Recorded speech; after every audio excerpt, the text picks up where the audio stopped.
Adda bilisummaa Oromoo simannaan taasifamutti eegaleera.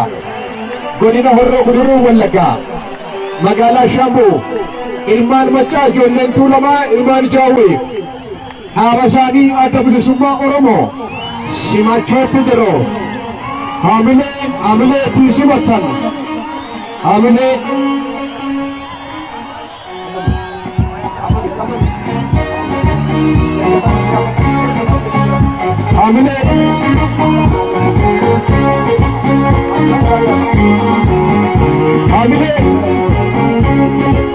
abbootiin fardeenii faayamanii alaabaa lama isaanii adda bilisummaa Oromoo qabatanii toora qabatanii dannabsaa miidhagsaa simachaa jiru. Isin gammachuu keessan akkamitti ibsitu?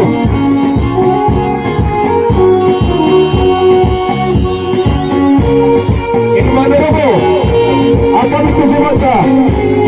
Waaqayyo aduu sitti baaseera. Tokkummaatu nu barbaachisa. Jira adda bilisummaa Oromoo. ABO.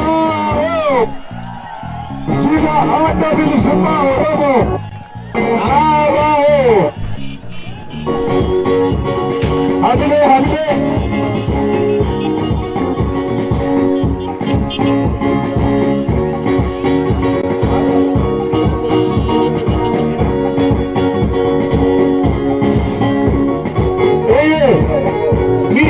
Socha gammachuu keenya socha ebe haamilee tiisimata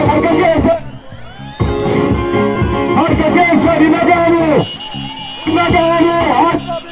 Oromoo ABO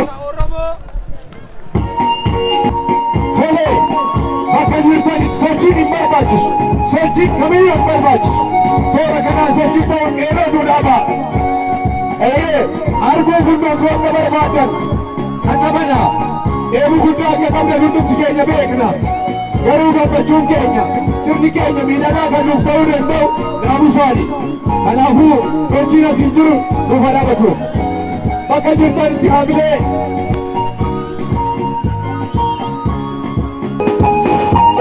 tole haamileetti dhagee isaan simattan harka keessanii sagalee keessanii al tokko.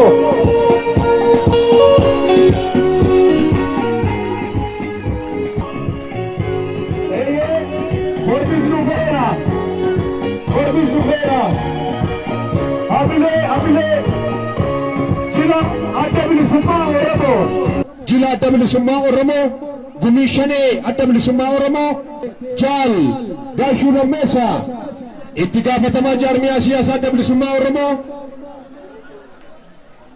madummaa uummata isaatiif lubbuu isaa maalii kafalaa ture har'a nu gidduu ba'eera. Baga gammadanii haamilee lafa jirtani kunnamtuu gammachuu keessan sagalee bargara guddaatiin ibsaa. Bakka jirtan nutaa warri fuuldura kana jirtan miira keessaniin haamilee kennitaniin qalbiif laphee keessaniin naamusa qabdanii simachuu qabdu. Nageenya keessan eeggachaa ila yoora kana hin dagatiina naannoo keessan laaluu amma naannoo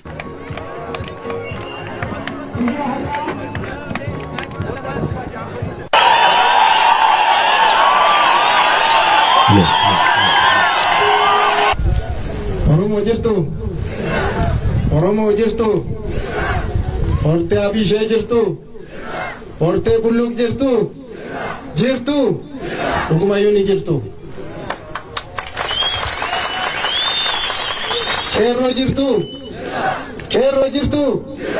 Qeerroo jirtu dhugumayyuu ni jirtu.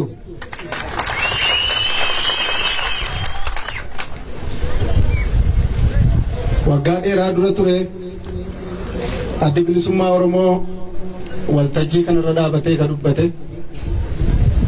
waggaa 27 yaadaan qalbiin wal argaa turre ammoo qaamaan akka jaarmiyaatti wal bira jiraataa hin turre.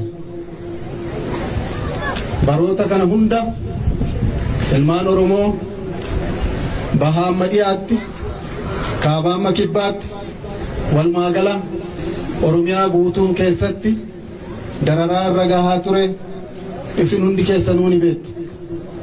Addi bilisummaa Oromoo akka jaarmiyaatti biraa dhibamuun mirga isaa akka jaarmiyaatti karaa seeraa falmuu dhabuun haqa isaa falmuu dhabuun uummata keenya dararaa guddaatti galchee gadadootti galchee beelatti galchee buqqa'insatti galchee baqatanii biyyaa bahuutti galchee kanneen hafanii mirga isaanii Oromiyaa keessatti didanii falman immoo mana hidhaatti guuruu ajjeesuu dararuu torchii irraan geessisuu qaamaan hir'isuun qoodaa mootummaa darbee ture. Amma garuu tokkummaa qabsaa'otaan tokkummaa qeerroodhaan tokkummaa uummata keenyaan gorsa maanguddoota keenyaan injifannoo argannee itti dhiiddanii itti dadhabdanii injifattanii dhaaba keessan jaallattan kaayyoo keessan jaallattan fiddanii Oromiyaa galchitaniitu baga gammaddan. Nu fiddanii of jidduutti nu kabajaniitu galatoomaa isiniin jenna.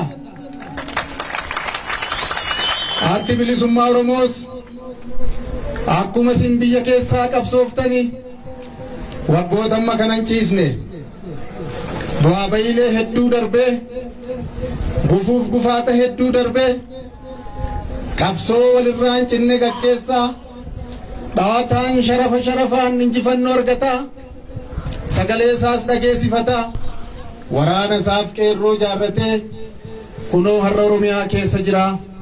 Kun gammachuu keessani gammachuu keenyallee.